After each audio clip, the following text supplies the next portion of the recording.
Liverpool, Angleterre, 23 octobre 2006. Une famille ordinaire se promène dans le centre-ville quand quelque chose d'extraordinaire se produit. Ryan McKenna, un enfant de seulement 4 ans, s'arrête brusquement devant un magasin de disques. Ses yeux se fixent sur un poster géant des Beatles accroché dans la vitrine. « Maman, c'est moi quand j'étais célèbre !» Sa mère, Sarah McKenna, rit nerveusement. « Ryan, chérie, ce sont les Beatles, c'est un groupe très ancien. » Mais Ryan ne bouge pas. Il pointe directement John Lennon sur la photo et répète avec une conviction terrifiante « Non, maman, c'est moi. J'étais célèbre. Je chantais pour beaucoup de gens. Et il criait très fort. » Sarah sent un froid dans son dos. Comment un enfant de 4 ans pourrait-il connaître les Beatles? Il n'avait jamais écouté cette musique à la maison, jamais parlé de groupes anciens. Ryan parlait à peine correctement il y a 2 ans. « Ryan, tu n'as jamais vu cette photo de ta vie ?» dit le père en essayant d'être rationnel. « Si, je l'ai vue, papa. Je me souviens quand ils ont pris cette photo. Il faisait très chaud ce jour-là. Et Paul était nerveux. » Les parents se regardent, glacés. Paul. Comment connaîtrait-il le nom de Paul McCartney? « Je peux prouver que c'est moi, déclare Ryan avec le sérieux d'un adulte. Je sais des choses que personne d'autre ne sait. Je sais où j'ai caché des choses spéciales. Je connais des chansons que je n'ai jamais chantées pour personne. » Sarah prend son fils par la main, essayant de se calmer. « Rentrons à la maison, Ryan. »« D'accord, maman. Mais un jour, tu vas me croire, je te le promets. » Ce que vous êtes sur le point d'entendre est considéré par les spécialistes en réincarnation comme le cas le plus documenté et le plus troublant jamais enregistré. Une histoire qui défiera tout ce que vous croyez sur la vie, la mort et la continuité de l'âme humaine. Parce que ce qui a commencé comme un jeu d'enfant allait devenir l'enquête la plus perturbante des 50 dernières années. Mais ce que Sarah et Michael McKenna venaient de vivre n'était que le début. Durant les semaines suivantes, Ryan a commencé à montrer des comportements qui ont glacé le sang de ses parents. À la maison, l'enfant de 4 ans a commencé à fredonner des mélodies complexes qu'il n'avait jamais entendues. Quand Sarah lui demandait où il avait appris ces chansons, Ryan répondait naturellement « Je les ai écrites quand j'étais grand ». Le premier incident vraiment troublant s'est produit pendant un dîner familial. Ryan jouait avec ses jouets quand soudain il a commencé à parler en anglais parfait avec un accent de Liverpool des années 60. Ses parents se sont regardés confus. Ryan baragouinait à peine quelques mots en anglais basique qu'il avait appris à la maternelle. « I used to live in a big white house with Yoko », a murmuré en bougeant ses petites voitures jouets. « She had long black hair and always wore white clothes. » Sarah s'est levée de la table tremblante. « Ryan, d'où viennent ces mots? Qui est Yoko ?» Ryan l'a regardée avec des yeux qui semblaient trop vieux pour son visage. « C'était ma femme, maman. Elle me manque beaucoup. » Mais la révélation la plus glaçante est arrivée une semaine plus tard. Michael a décidé de mettre de la musique des Beatles pour voir comment son fils réagirait. Quand « Here Comes the Sun » a commencé, Ryan a couru vers la chaîne stéréo et a crié « Éteins-la, éteins-la !» George joue de ma guitare. Les parents sont restés paralysés. Comment un enfant de 4 ans savait-il que George Harrison jouait de la guitare dans cette chanson? Et pourquoi l'appelait-il sa guitare? Ryan a commencé à pleurer de façon inconsolable. Entre ses sanglots, il répétait « Moi, j'ai écrit cette chanson. Je l'ai écrite pour Julian. C'était pour mon petit garçon. » Sarah a pris Ryan dans ses bras, mais l'enfant continuait de pleurer. « Maman, pourquoi je ne peux pas jouer de mes instruments? Où sont mes guitares? Où est mon piano blanc ?» Cette nuit-là, les parents n'ont pas pu dormir. Ce qui se passait défiait toute logique.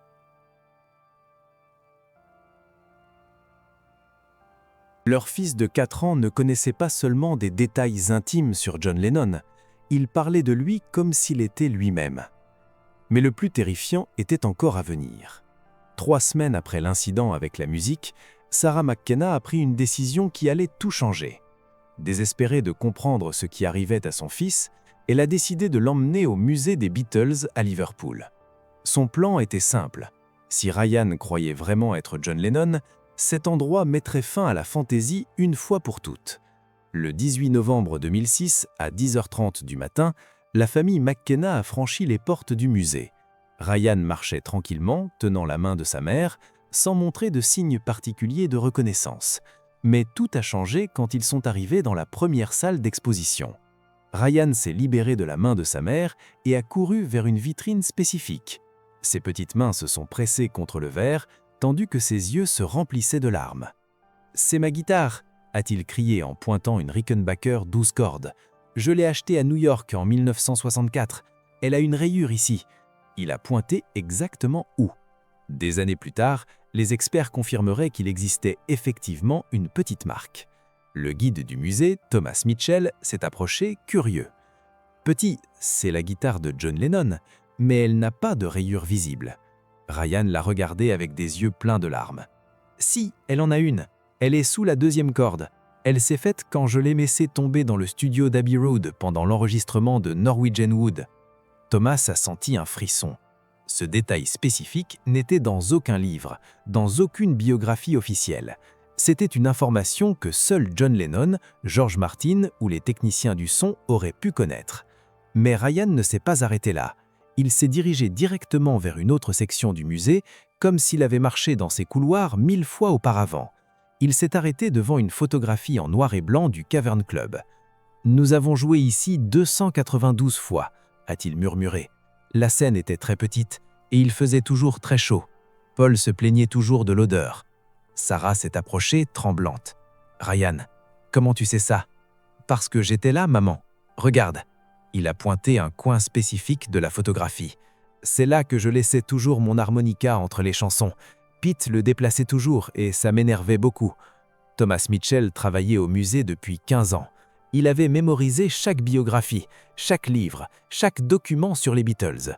Mais il n'avait jamais lu au sujet de l'harmonica dans ce coin spécifique, jamais vu cette information documentée nulle part. « Petit, » dit Thomas d'une voix tremblante, « peux-tu me dire autre chose sur le Cavern Club ?» Ryan l'a regardé et, avec le sérieux d'un adulte, répondit « Les toilettes étaient toujours cassées et il fallait monter des escaliers très raides pour sortir. Brian Epstein nous a découvert le 9 novembre 1961, mais il nous avait déjà vus avant. Il a fait semblant que c'était la première fois. » Les parents de Ryan et Thomas se sont regardés en silence absolu. L'enfant venait de révéler des informations que même les biographes les plus dévoués ne connaissaient pas avec cette précision. Mais la révélation la plus stupéfiante était encore à venir.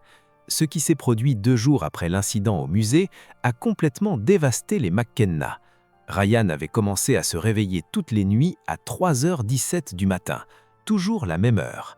Ses parents le trouvaient assis dans son lit, sentant des mélodies qu'il n'avait jamais entendues. Ce n'étaient pas des chansons connues des Beatles, c'étaient des compositions complètement nouvelles, avec un style reconnaissable comme celui de John Lennon. Sarah a décidé d'enregistrer une de ces sessions nocturnes. Ce que ce magnétophone a capté allait tout changer pour toujours. Ryan chantait une chanson appelée « Lucy's Dream », une mélodie hypnotique avec des paroles profondément mélancoliques sur une petite fille perdue dans un jardin de cristal. Sa voix, bien qu'en fun, portait une cadence et un phrasé qui ressemblaient exactement à John Lennon dans ses premières compositions. « Lucy walks through Crystal Garden, finding her way back home. Flowers tell a story. » Michael McKenna a écouté l'enregistrement une 12aine de fois. La composition était sophistiquée, avec des progressions harmoniques complexes que son fils de 4 ans ne pourrait pas connaître. Mais il y avait quelque chose de plus troublant. La façon dont Ryan prononçait certains mots, le vibrato dans sa voix, les petits soupirs entre les vers, tout était identique au style vocal de Lennon. Désespéré de trouver des réponses, Michael a contacté le docteur James Harrison, un musicologue spécialisé dans les Beatles de l'Université de Liverpool.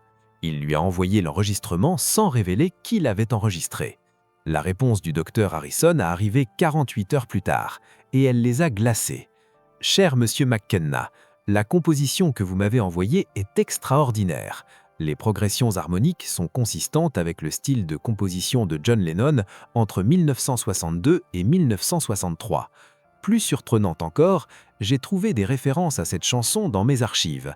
Il existe une entrée dans le journal personnel de Paul McCartney, datée du 23 août 1963, où il mentionne que John avait travaillé sur une chanson sur Lucy et des jardins de cristal, mais qu'il l'avait abandonnée parce qu'il la considérait trop personnelle.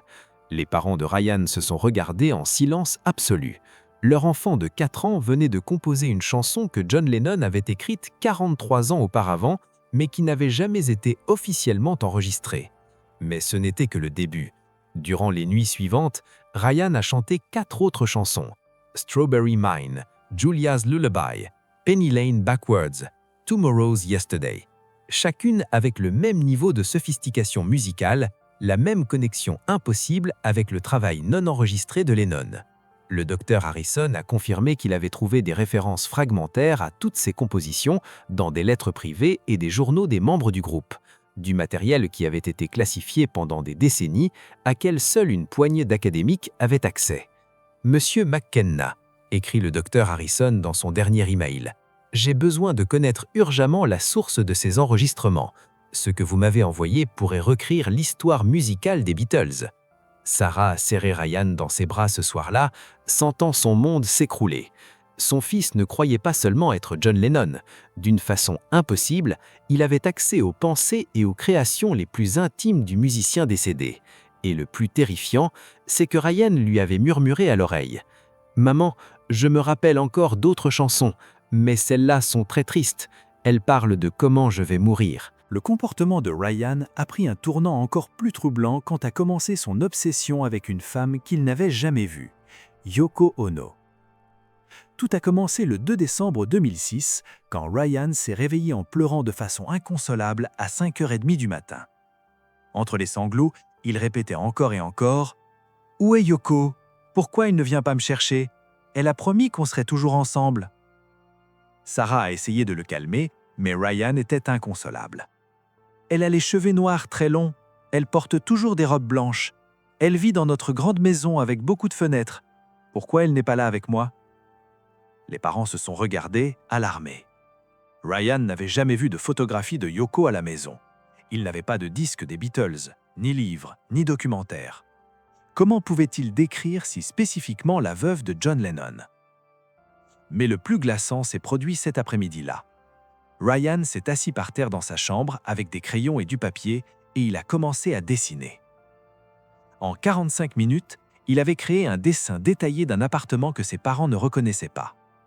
Il avait dessiné un immense salon avec des fenêtres du sol au plafond, un piano à queue blanc au centre, des plantes suspendues partout et un lit circulaire avec des draps blancs.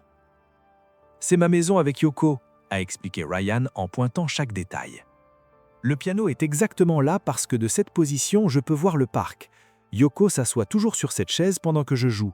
Et ici, il a pointé un coin spécifique. C'est la machine où nous avons enregistré Double Fantasy. Michael a pris le dessin avec des mains tremblantes. Le niveau de détail était impossible pour un enfant de 4 ans. Il y avait de la perspective, des proportions correctes, des éléments architecturaux spécifiques dessinés avec une précision surprenante. Cette nuit-là, pendant que Ryan dormait, Michael a fait une recherche sur Internet sur l'appartement de John Lennon et Yoko Ono dans le Dakota Building. Ce qu'il a trouvé l'a laissé sans voix. Des photographies du véritable appartement montraient exactement la même chose que Ryan avait dessiné. Le piano blanc à la même position, les énormes fenêtres avec vue sur Central Park, les plantes suspendues, même le lit circulaire avec des draps blancs. Chaque détail correspondait parfaitement. Mais il y avait quelque chose de plus inquiétant que tout cela. Ryan avait dessiné une petite table dans un coin avec ce qui semblait être du matériel d'enregistrement. Michael a fait plus de recherches et a découvert qu'effectivement, John et Yoko avaient installé un studio d'enregistrement maison dans ce coin exact de l'appartement pour travailler sur l'album Double Fantasy.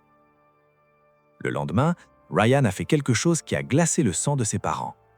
Il a trouvé un vieux magazine dans la salle d'attente du dentiste qui avait une petite photographie de Yoko Ono dans un coin. Au moment où il l'a vue, Ryan s'est jeté sur le magazine, l'a serré contre sa poitrine et a commencé à pleurer. « C'est elle, c'est mon Yoko. Maman, tu peux l'appeler? Dis-lui que Ryan est ici.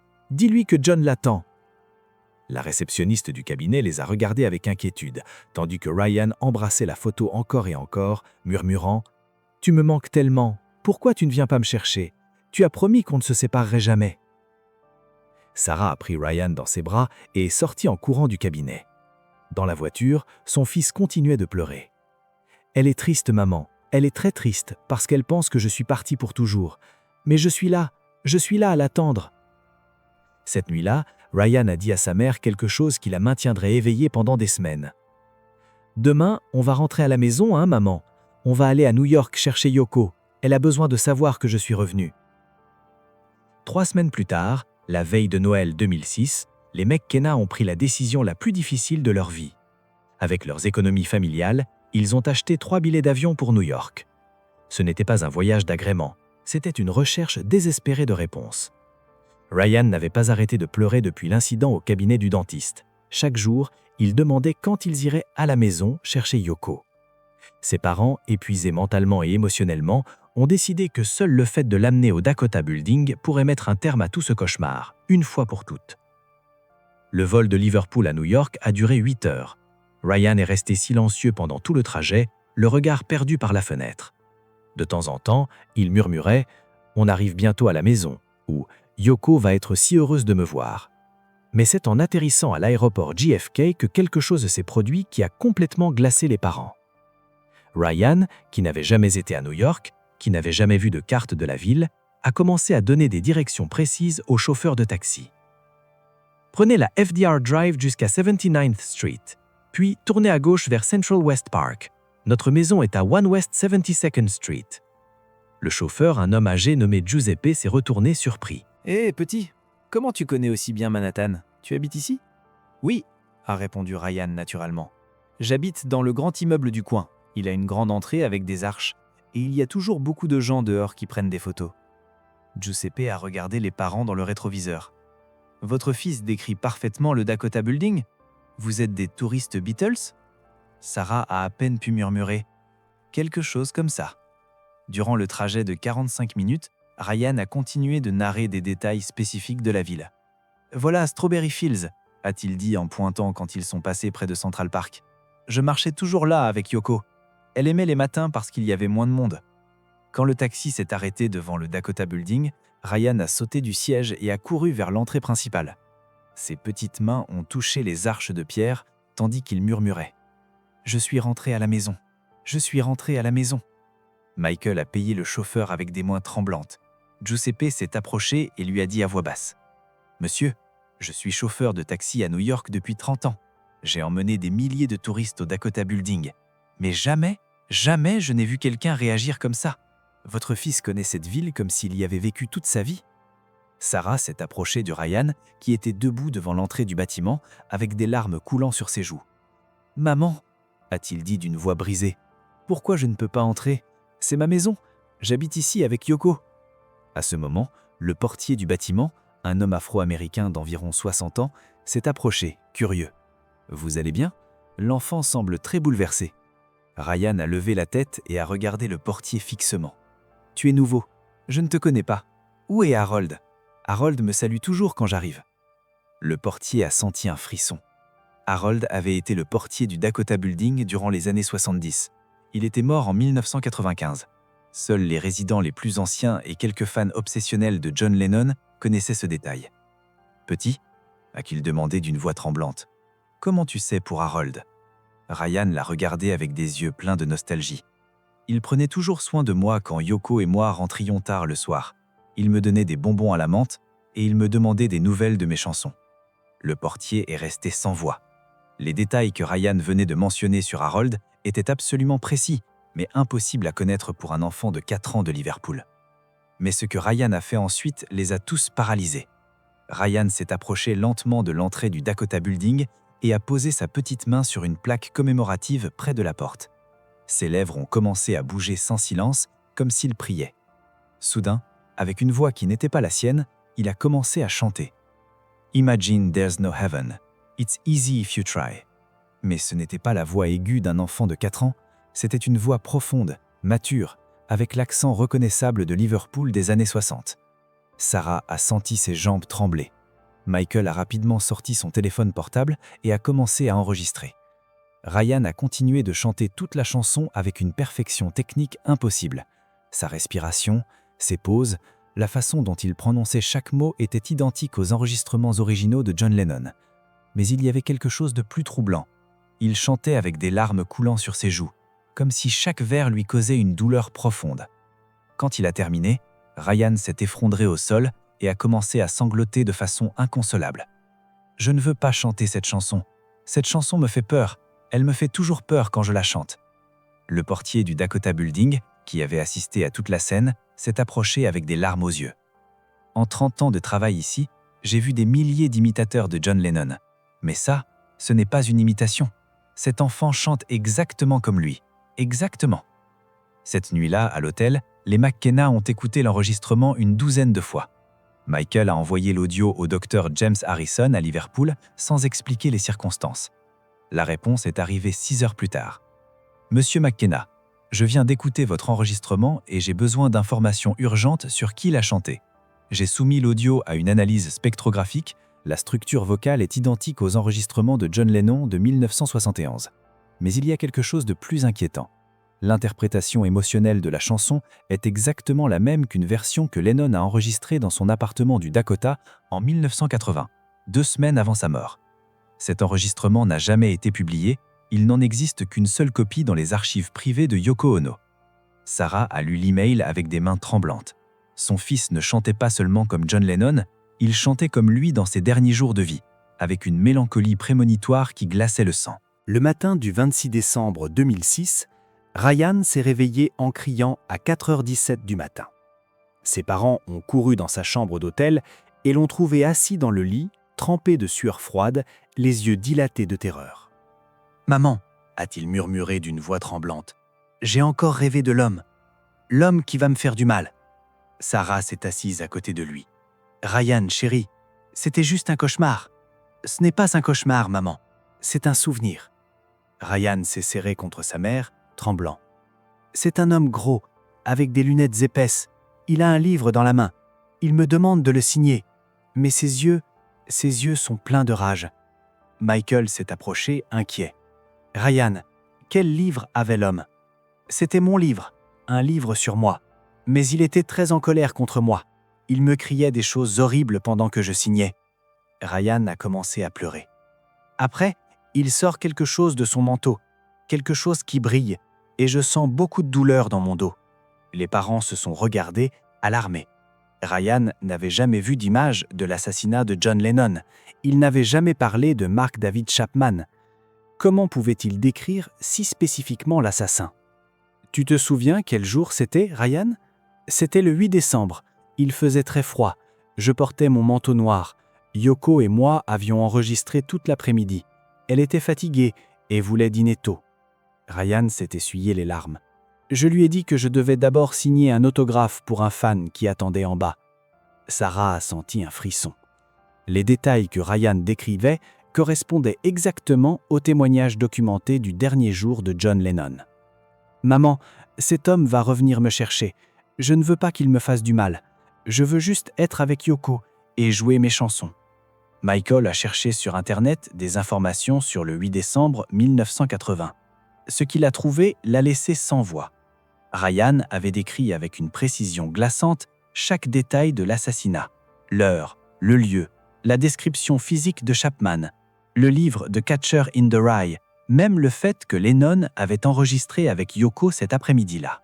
« Marianne, » demanda son père d'une voix tremblante, « tu te souviens d'autre chose sur ce jour-là » Ryan l'a regardé avec des yeux pleins de tristesse. « Je me souviens qu'avant de descendre signer l'autographe, j'ai embrassé Yoko et je lui ai dit que je l'aimais. J'avais le sentiment que quelque chose de mal allait arriver, mais j'ai pensé que c'était juste mon imagination. » Il a fait une pause et murmura. « J'aurais aimé écouter cette voix qui me disait de ne pas descendre. » 3 jours plus tard, l'impossible s'est produit. Grâce au contact du docteur Harrison à Liverpool, les McKenna ont réussi à organiser une rencontre avec Yoko Ono dans son appartement du Dakota Building. Yoko, maintenant âgée de 73 ans, avait accepté de rencontrer l'enfant après avoir écouté les enregistrements des chansons perdues de John. Le 29 décembre 2006, à 15h, les McKenna sont entrés dans l'appartement que Ryan avait dessiné avec une précision glaçante mois par avant. Ryan marchait tranquillement, comme s'il avait parcouru ses corridors des milliers de fois. Quand il a vu Yoko qui l'attendait dans le salon principal, Ryan s'est arrêté net. Ses yeux se sont remplis de larmes et d'une voix brisée, il a murmuré « Yoko, mon amour, tu m'as tellement manqué. » Yoko, qui avait maintenu une expression sceptique jusqu'à ce moment, a senti ses jambes trembler. La façon dont Ryan l'a regardé, le ton de sa voix, la tendresse dans ses yeux. C'était exactement comment John l'avait regardé durant les derniers jours de sa vie. Ryan s'est approché lentement et a pris les mains de Yoko entre ses liennes. « Pourquoi tu es si triste? Je peux le voir dans tes yeux. Tu as beaucoup pleuré depuis que je suis parti. » Les larmes ont commencé à couler sur les joues de Yoko. En 26 ans, personne ne lui avait parlé de cette façon. Personne n'avait capté cette tristesse profonde qu'elle portait en elle avec une telle précision. « Tu as encore le piano blanc ?» a demandé Ryan en regardant vers l'endroit exact où il était placé. « Je peux te jouer la chanson que je n'ai jamais pu finir pour toi ?»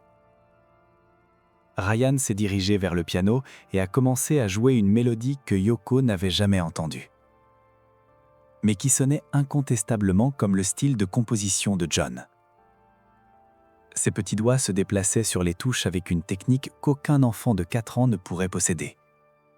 Tandis qu'il jouait, il chantait « Yoko, my eternal dream.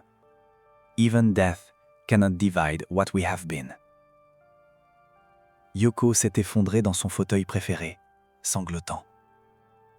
C'était exactement le fauteuil où elle s'asseyait pendant que John composait. Ryan ne pouvait pas le savoir. Personne ne le lui avait dit. Quand il a fini de jouer, Ryan s'est approché de Yoko et lui a murmuré quelque chose à l'oreille qui l'a complètement dévastée. « Tu gardes encore ma dernière lettre, celle que j'ai écrite le jour avant de mourir, celle qui disait que si quelque chose m'arrivait, je te chercherais d'une façon ou d'une autre pour te dire que notre amour est éternel. » Yoko a regardé Ryan avec des yeux pleins d'émerveillement et de terreur. Cette lettre existait. Elle était gardée dans son coffre-fort privé. Elle ne l'avait jamais montrée à personne. Même pas à Sean, le fils de John, ne connaissait son existence. « Comment tu sais pour cette lettre ?» a-t-elle demandé d'une voix tremblante. Ryan a souri avec une tristesse infinie. « Parce que c'est moi qui l'ai écrite, mon amour, et je suis venu accomplir ma promesse. » Ce que Ryan a révélé à Yoko en privé durant les 20 minutes suivantes a tout changé pour toujours. Quand les parents de Ryan ont été rappelés dans le salon, ils ont trouvé Yoko transformée. Ses yeux brillaient d'un mélange d'espoir et de terreur qu'on n'avait pas vu en elle depuis des décennies. Ryan m'a raconté des choses que seuls John et moi savions, des détails de nos conversations les plus intimes, des secrets que j'ai gardés dans mon cœur pendant 26 ans. Ryan s'est approché de ses parents et a pris leurs mains.